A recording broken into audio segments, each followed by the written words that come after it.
Colin صاحب، یہ جو ابھی ہم بات کر رہے ہیں ایک مسیحی مذہب کے ایک ایسے فرقے کی جنہوں نے پچھلے دنوں ایک تحریک چلائی کہ قرآن کریم کو برسر عام جلایا جائے اور اس کے توہین اور تضحیق کا ایک انہوں نے ناپاک منصوبہ بنایا تھا.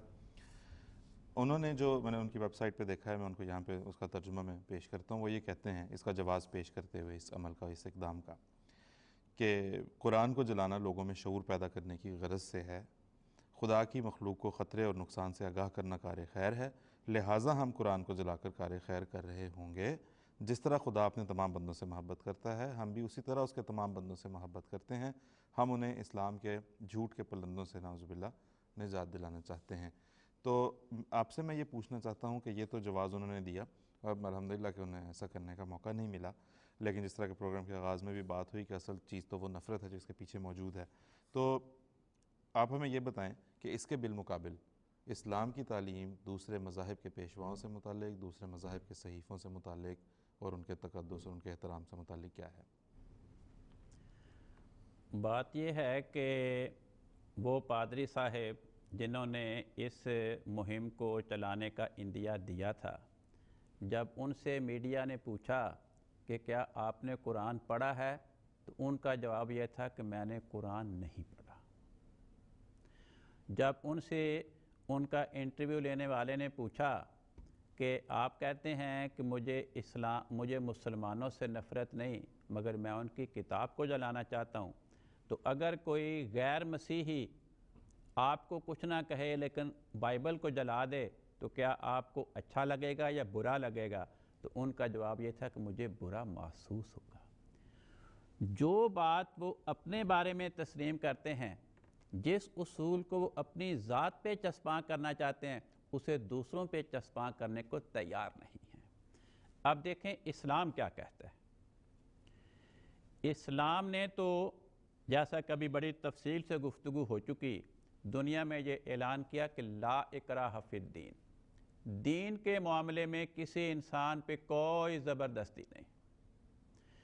دوسرے مذاہب کے ساتھ کیا کہنا ہے، ان کے ساتھ کیا سلوک کرنا ہے، قرآن پاک فرماتا ہے کہ نہ صرف یہ کہ دوسری قوموں میں آنے والی خدا کی کتابوں کو جلانا جائز نہیں، نہ صرف یہ کہ ان کا انکار کرنا جائز نہیں، بلکہ فرمایا ان پہ ایمان لانا مسلمان ہونے کے لیے بنیادی شرط ہے.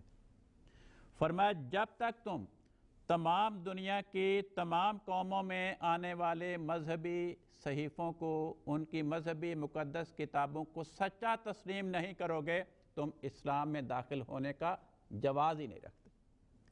تو قرآن کریم نے باقی قوموں کی مذہبی کتابوں کو جلانے کے تعلیم دینے کی بجائے ان پہ ایمان لانے کا حکم دیا.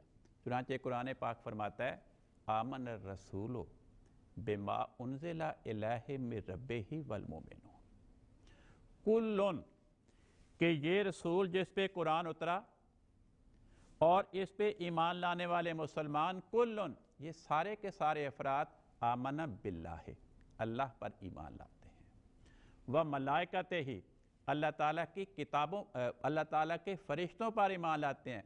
تیسرے نمبر پہ فرمایا اللہ تعالیٰ کی کتابوں پہ ایمان لاتے ہیں جو کسی بھی زمانے میں اتری، کسی بھی قوم پر اتری، کسی بھی علاقے میں اتری.